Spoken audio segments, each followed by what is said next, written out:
네, 한번 따라해 보겠습니다. 깨어 있고 무장하고 세워가라. 오늘 본문이 이야기하는 겁니다. 이제 데살로니가 전설은 다음 주로 끝이에요. 다음 주가 이제 하이라이트죠. 어떻게 보면 우리가 제일 데살로니가 전서 아무것도 몰라도 이건 알잖아요. 항상 기뻐하라. 그러니까 다음 주에 나오는 본문입니다. 근데 원래 그 뒤가 더 중요한 거 아시죠? 성령을 멸시치 말고. 원래 그게 중요한데 우리가 이제 3강에 너무 목매여 있으니까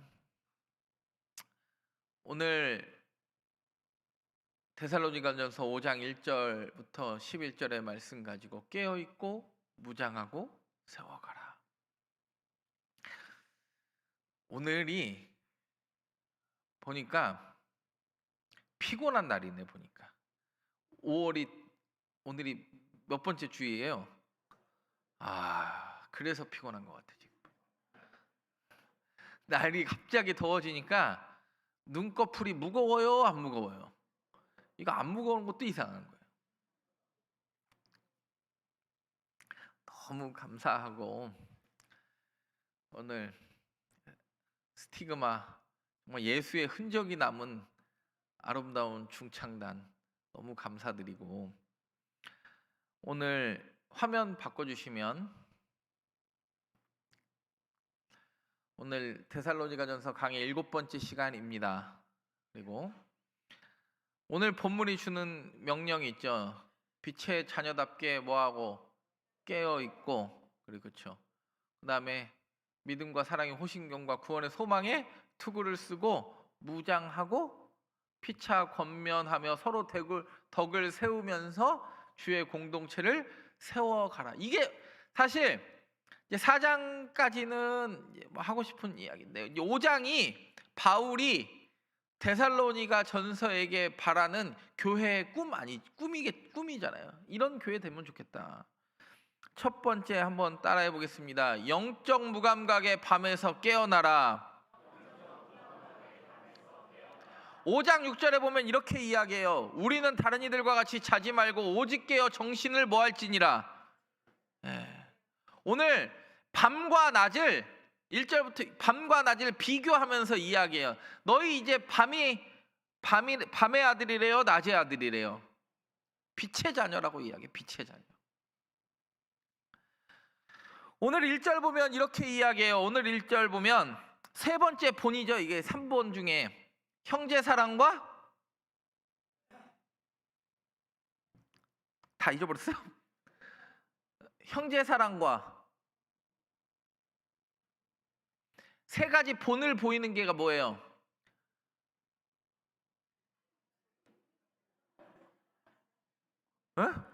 세 가지 본이 뭐예요?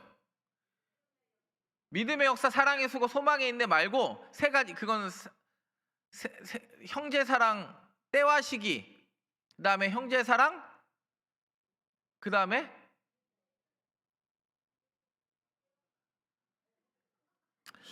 제가 이거 했는데,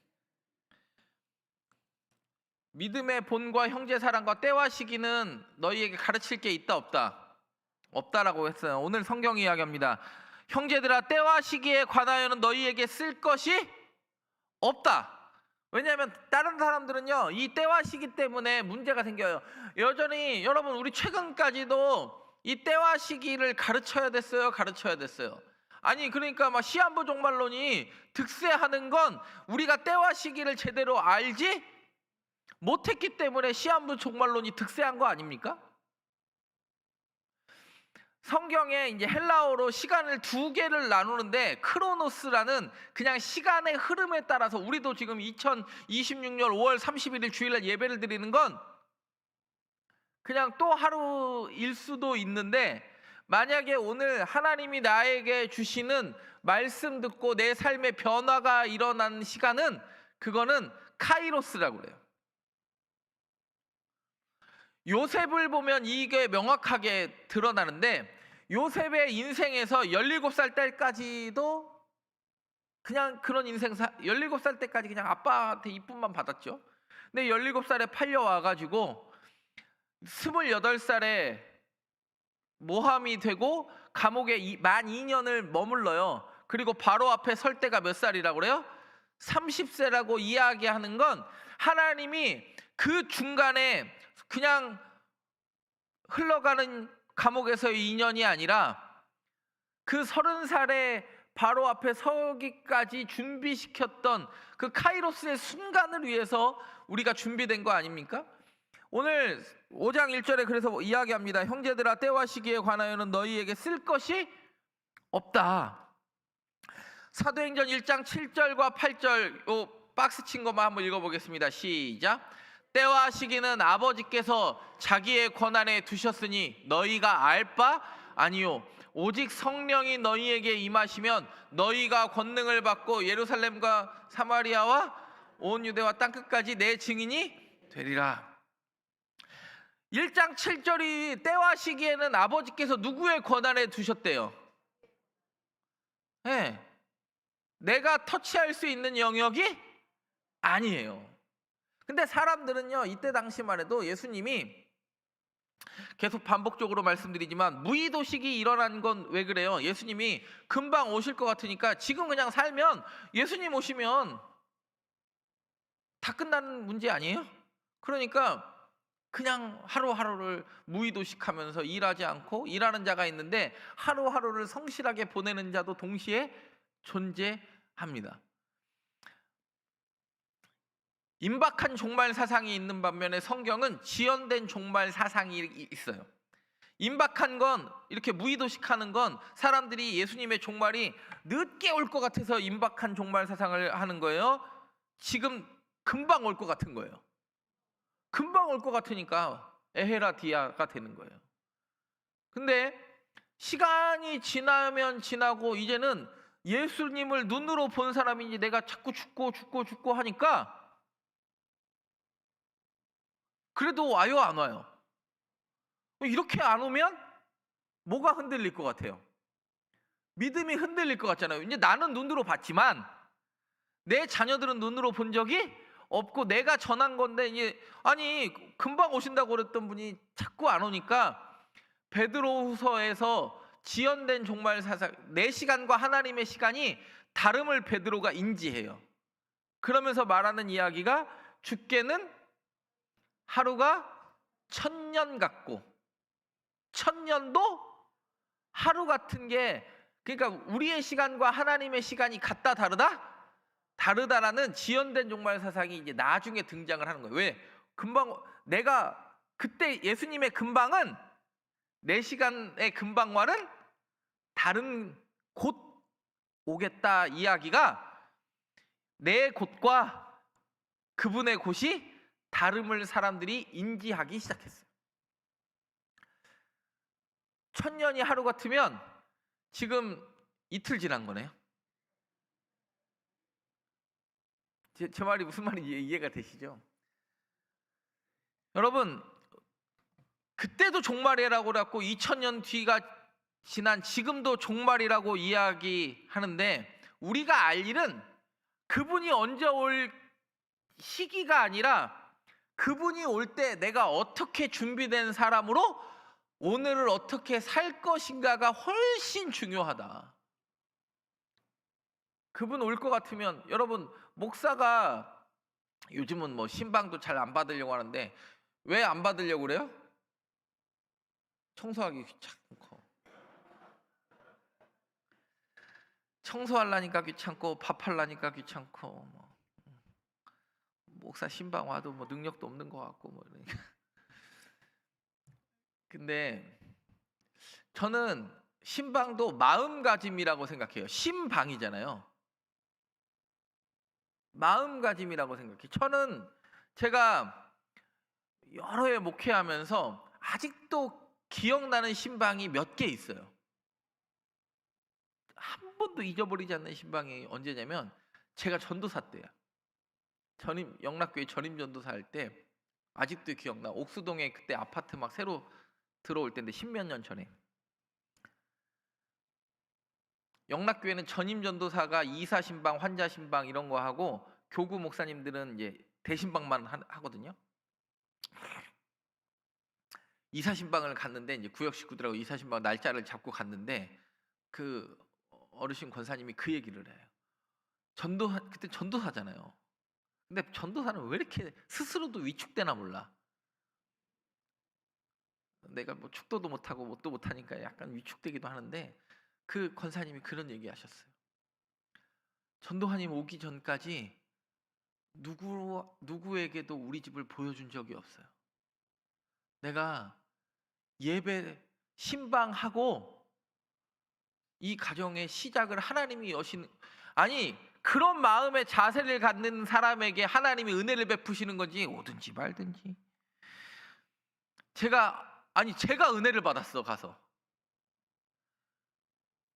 아니 이런 자세를 갖고 신앙생활하면 하나님이 은혜를 안 주려고 그래도 안 줄 수가 없겠다라는 생각이 제가 들었어요. 잊지 못하는 신분.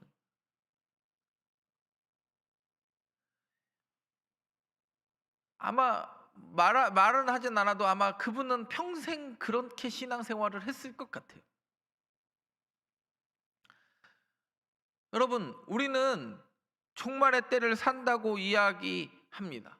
그리고 오늘은 주의 날입니다.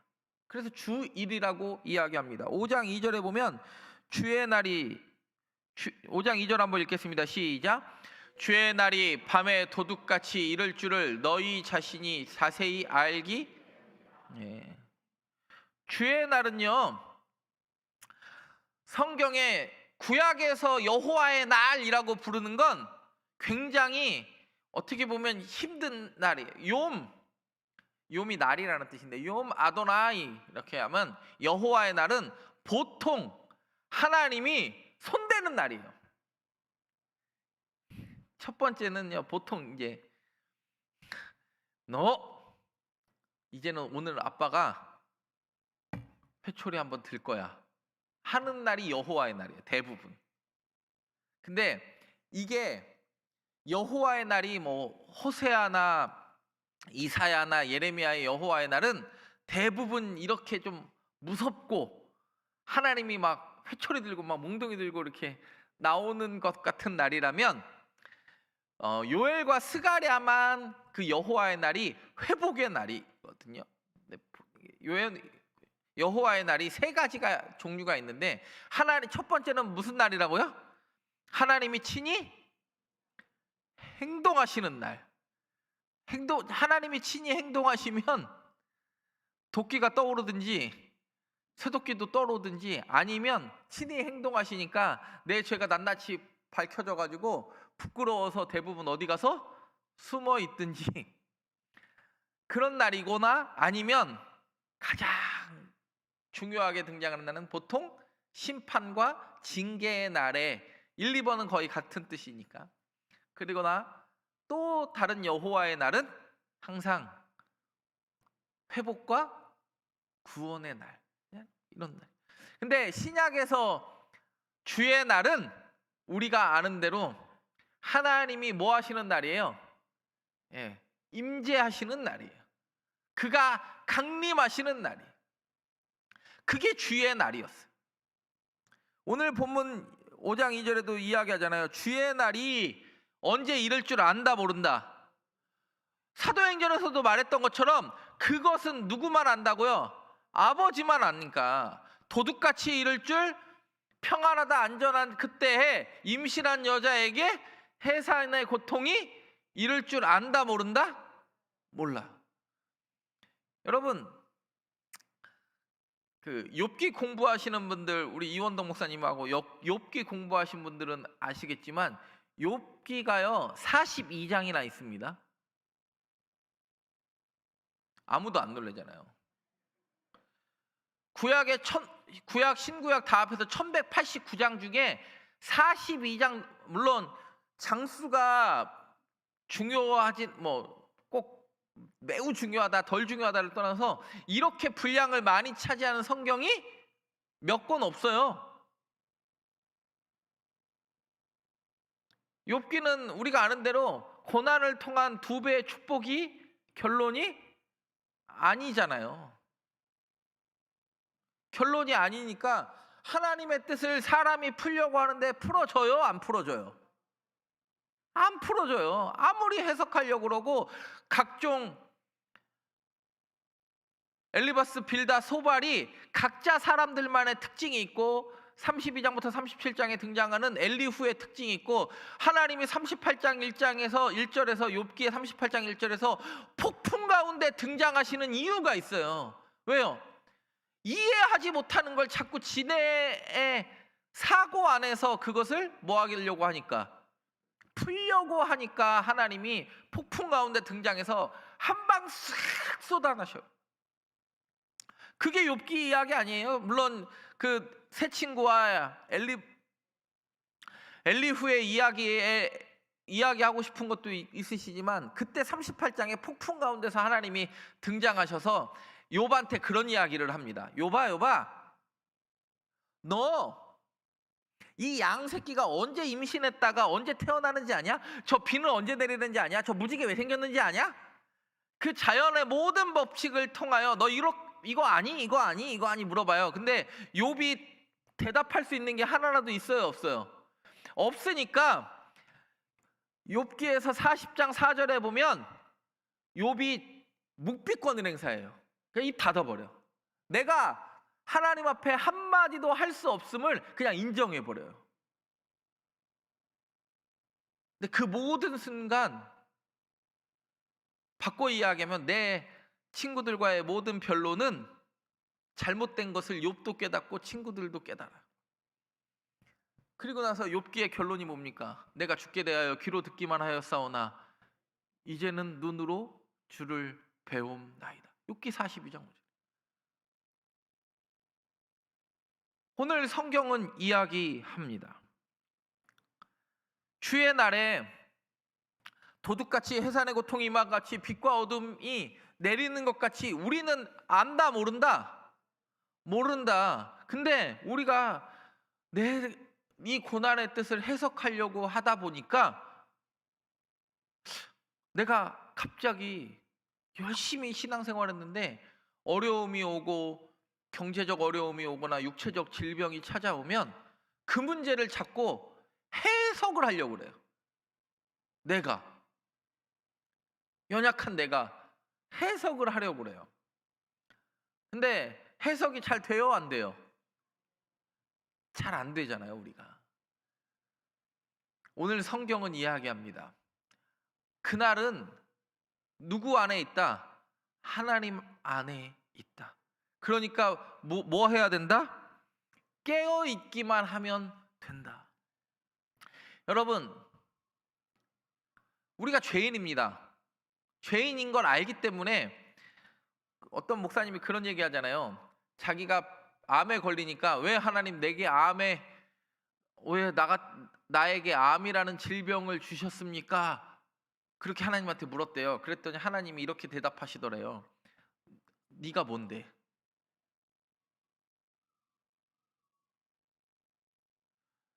목사도 장로도 권사도 집사도 하나님 앞에서는 다 똑같은 하나님의 사람인데, 아니 당연히 암도 걸릴 수 있고 경제적 어려움을 당할 수 있는데 그 문제를 당하는 게 문제가 아니라 그 문제를 바라보는 내 시야와 내 행동이 내 삶에 맞게 달라져야 하는 게 여러분 우리가 깨어있는 이유 아닙니까?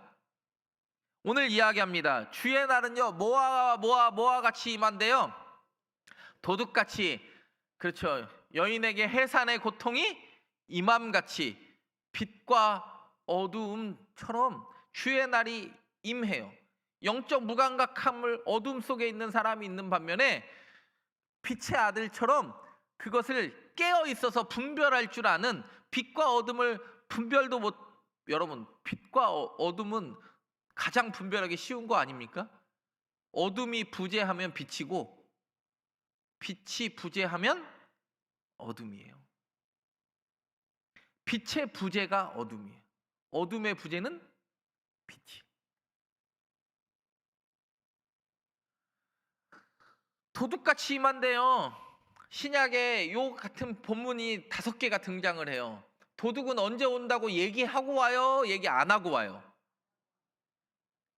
도둑 마음이에요? 도둑 당하는 사람 마음이에요? 도둑은 그렇게 당하면서 하나님의 시간과 하나님의 마음을 인간은 자꾸 뭐 하려고 그래요? 내가 원하는 때에 성령이 임재하기를 기대하고, 내가 원하는 방법으로 임하시기를 기대하고, 내가 원할 때에 원하는 방법으로 하나님을 내가 짜놓은 프레임 안에 자꾸 집어넣으려고 그래. 근데 여러분, 내가 짜놓은 프레임 안에 하나님이 들어가면 그때부터 하나님은 하나님이 아니에요. 우리의 생각보다 더 크고 놀랍기 때문에 우리가 하나님을 믿고 의지하는 거예요. 내 생각 안에 들어오면 내가 창조한 신이지 그분이 하나님입니까? 오늘 사도 바울은 그걸 명확하게 하고 싶은 거예요. 도둑이 이야기하지 않고 오지 않느냐. 그가 언제 올지 알아요, 몰라요? 몰라요. 그러면서 뭐라 그래요? 5장 3절에 보면 시작. 그들이 평안하다 안전하다 할 그때에 멸망이 갑자기 그들에게 이르니 결코 피하지. 사람들은요, 로마가 너무 강성해지니까 뭐라고 이야기하냐면 팍스 로마나라고 그래요. 로마가 주는 뭐가 있다고 그래요? 평화가 있다고 그랬어요. 팍스 로마나. 근데 그 평화도 오래가지 못할 것이다. 이 로마가 주는 엄청난 번영과 평화도, 이 돈과 힘이 권력이 주는 평화도 오래가지 못하고 주께서 주시는 평안만이 오래 갈 것이다. 여러분, 신앙생활하다 오래 하다 보면요, 내가 깨어있는 게 무엇인지를 내가 너무 명확하게 알 때가 있어요. 가끔 연세가 지긋하신 집사님들이나 장로님들 이렇게 대화할 때 보면, 와, 이분들의 신앙이 나보다 훨씬 낫다라고 생각이 들 때가 많아요. 하나님을 인생을 통하여 너무 많이 경험하고 느낀 거예요. 여러분, 오늘 성경이 또 이야기하잖아요. 도둑같이 해산의 여인이 이만같이 빛과 어둠. 어둠의 자녀는 맨날 자고 취하고, 빛의 자녀는 날마다 깨어 정신을 차리고 있는 게 빛의 자녀의 능력이에요. 주일 오후 예배 때만 주무시면 괜찮아요. 아니, 저는 괜찮다니까. 아니, 저는 이렇게 주일 오후 예배 때 주무시는 분들 보면 얼마나 감사한지 몰라.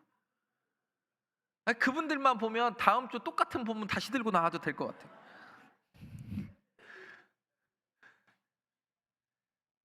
왜 감사하냐면, 분명히 주일 오후 예배 때 내가 앉아 있으면 분명히 좋을 걸 그분도 알고 나도 알 텐데, 근데 목사가 되니까요, 그냥 나와서 조는 것도 안 나온 것보다는 훨씬 나. 하나님이 갑자기 자다가 깨서 도둑 이야기 하는 거 보고 갑자기 놀랄 거 아니에요. 우리 집에 도둑 들었는 줄 알고. 그리고 뛰어나간다고, 잘못하면.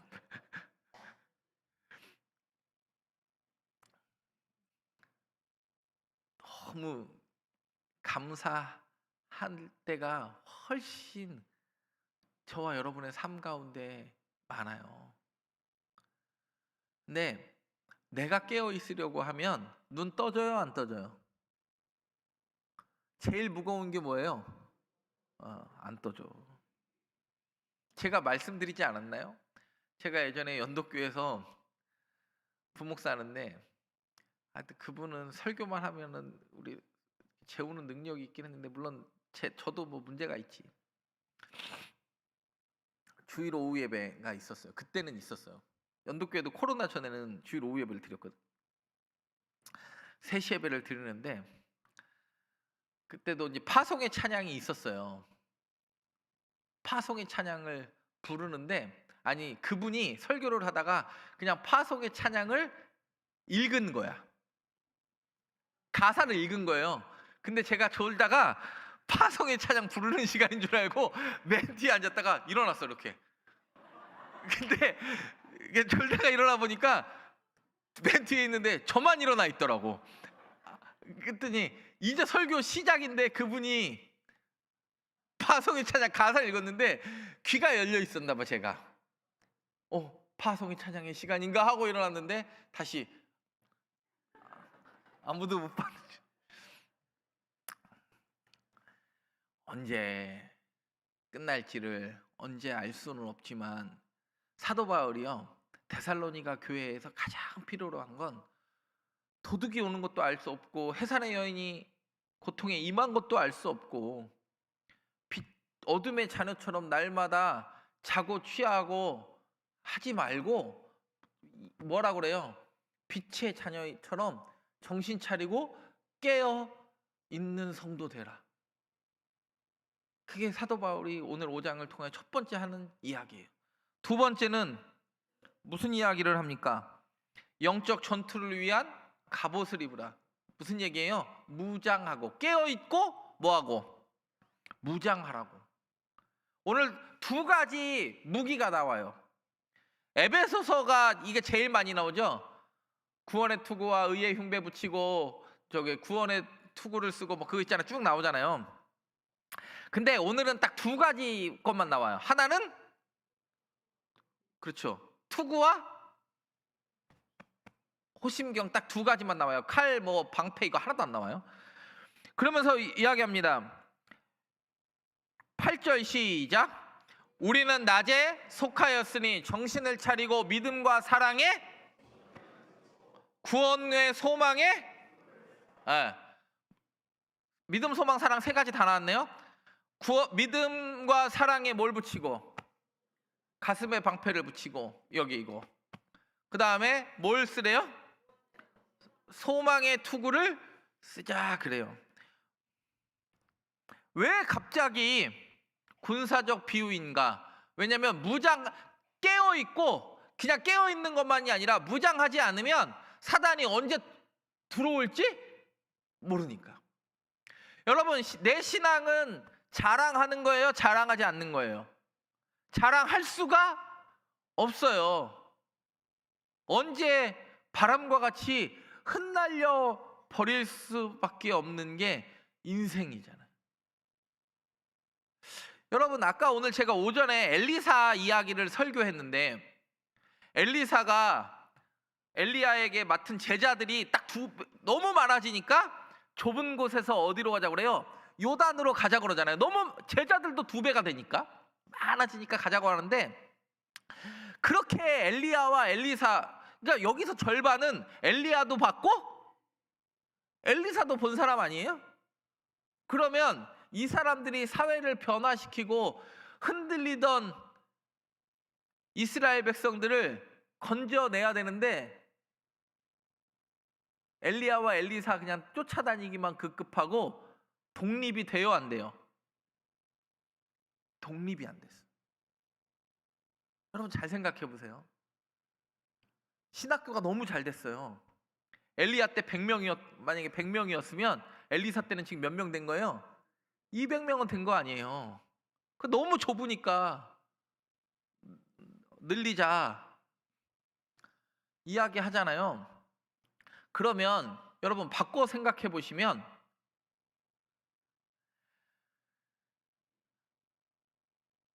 그 200명, 그러니까 2배로 는 숫자는 늘고 따라다니는 사람은 많고 쇠도끼가 빠졌는데 물에 건져서 내가 집었던 사람도 있을 거고 그걸 눈으로 본 사람도 있고 엘리사가 수넴 여인의 아들 죽었다 살린 걸 눈으로 본 사람도 있고 엘리사의 무덤에 시체를 던졌더니 그 시체에서 살아난 사람을 본 사람들도 있으니까 성경에 기록된 거 아니에요? 여리고 물의 근원이 안 좋으니까 소금 뿌리. 여러분 생각을 해보세요. 엘리사는요 뭔가 말이 안 맞아요. 쇠도끼가 빠졌는데 나무가지 꺾어가지고 던졌더니 도끼가 떠오르고 여리고 물의 근원이 안 좋아지니까 거기다가 소금 뿌리니까 물이 웅진코의 정수기가 돼버리고 호박국 끓였더니 독이 들어있어가지고 사람들이 다 배탈 나가지고 이제 난리가 났는데 거기다가는 밀가루 같은 가루를 탁 뿌리니까 독의 기운이 사라져버리고, 그걸 수많은 사람이 본 거랑 내가 삶의 결단이 일어나는 거는 다른 문제예요. 만약에 그게 본 것이 삶의 결단으로 일어났으면 북이스라엘이 안 망하는 게 당연한 거예요. 그렇잖아요.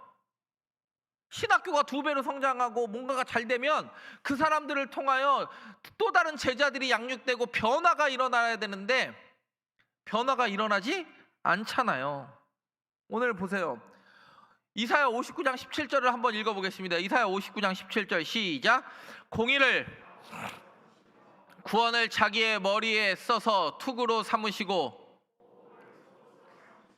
열심을 겉옷으로, 여기서 이 갑옷을 입으신 분 누구예요? 하나님 그 자신이. 에베소서 6장도 사도 바울은요, 이게 데살로니가전서가 초기 서신이니까 투구와 호식명만 나오고 에베소서처럼 이제 뒷부분 후기 서신으로 가면서 이 2가지 갑주에서 6가지 갑주로 나와요. 진리의 허리띠를 띠고 의의 오심경 평안의 복음의 신 믿음의 방패 구원의 투구 성령의 검 곧 하나님의 말씀을 가지라. 이게 확장이 된다고. 완전히 이제 로마 군 풀세트로 확장이 되는데, 무장하는 게요 쉬운 게 아니에요. 여러분 이번에 이란 전쟁하는 거 보면서 알지만 드론 자 막아요 못 막아요?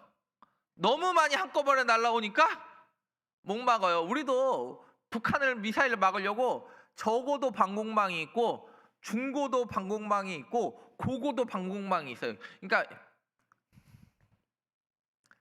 군대 갔다 오신 남자분들은 이해하실 텐데, 북한이 이 직사포로만 쏴가지고는 직사포는 40km 이상, 직사 화기는 40km 이상 잘 못 나가요. 그러면 뭘로 쏴야 돼요?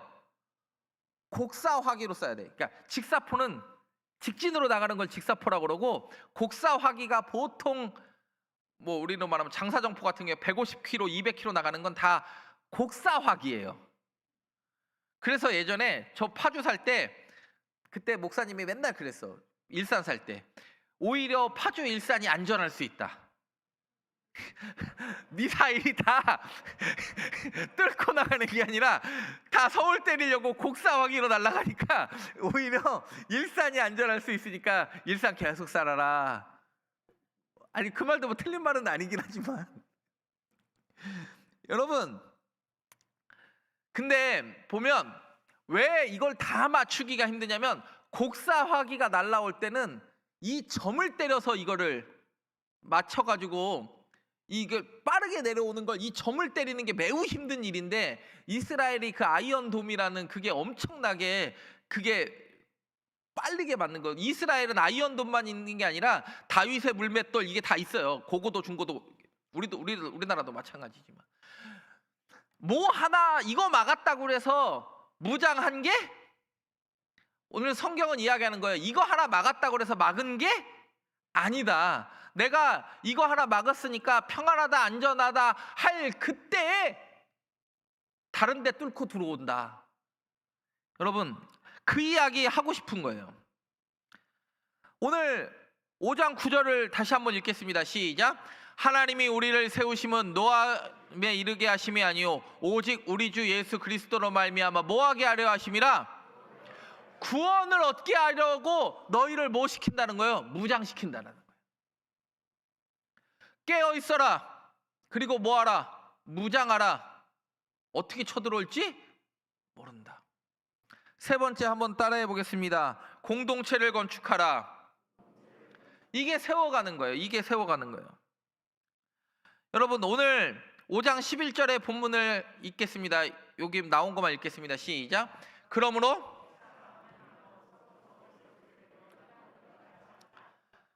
오늘 권면하고 뭐 하라고요? 덕을 세워라. 오늘 성경이 이야기합니다.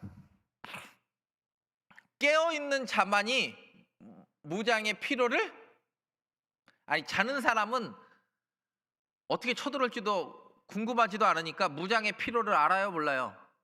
몰라요. 무장한 자만이 서로를 세울 뭘 가지며? 서로 세워주는 공동체 안에서 깨어있음이 지속된대. 이게 서로 상호 보완되는 거예요? 떨어지는 거예요? 네. 깨어있고 무장하고 세워가라는 그냥 단계가 아니라 깨어있어야 무장의 필요를 알고 무장한 사람이 그 나머지를 지켜줄 서로를 세워갈 수 있는 힘을 가지며 세워있는 공동체 안에 있음이 뭐가 지속된다? 깨어있음이 지속된다. 깨어있고 무장하고 세워줘라. 저는 우리 교회가 이런 교회 되기를 간절히 바랍니다. 5장 10절 같이 한번 읽겠습니다. 시작. 예수께서 우리를 위하여 죽으사 우리로 하여금 깨어있든지 자든지 자기와 함께 살게 하려 하셨느니라. 우리를 위하여 죽으사 우리로 하여금 깨어있든지 자든지 자기와 함께 살려고 하는 자기 백성 삼으려고 하셨습니다. 여러분, 오늘 이 데살로니가 전서 5장을 통하여 우리는 배웁니다. 깨어있고 무장하고 뭐 하라고요? 세워가라. 다음 시간에 우리는 여러분들이 좋아하는 항상 기뻐하라, 쉬지 말고 기도하라, 범사에 감사하라 이야기보다 그 뒷부분이 더 중요하니까 다음 주에 꼭 읽어 오십시오. 5월 31일입니다. 벌써 5개월이 훌쩍 지나갔어요. 전반기는 40일 특세하니까 그냥 날아간 것 같아요. 여러분도 그래요? 언제 시작했는지 몰랐는데 어느 순간 돼 보니까 끝나 있더라고. 여러분, 하나님께서 우리 교회를 통하여 지역에 깨어있는 교회로 누군가를 보호해 줄 수 있는 무장하는 백성으로 무너져 있는 공동체가 있다면 세워가는 그리스도인으로 저와 여러분을 세워주시기를 간절히 바랍니다. 기도하겠습니다. 하나님 감사합니다. 깨어있고 무장하고 세워갈 줄 아는 하나님의 백성 되게 하여 주옵소서. 예수님의 이름으로 기도드립니다. 아멘.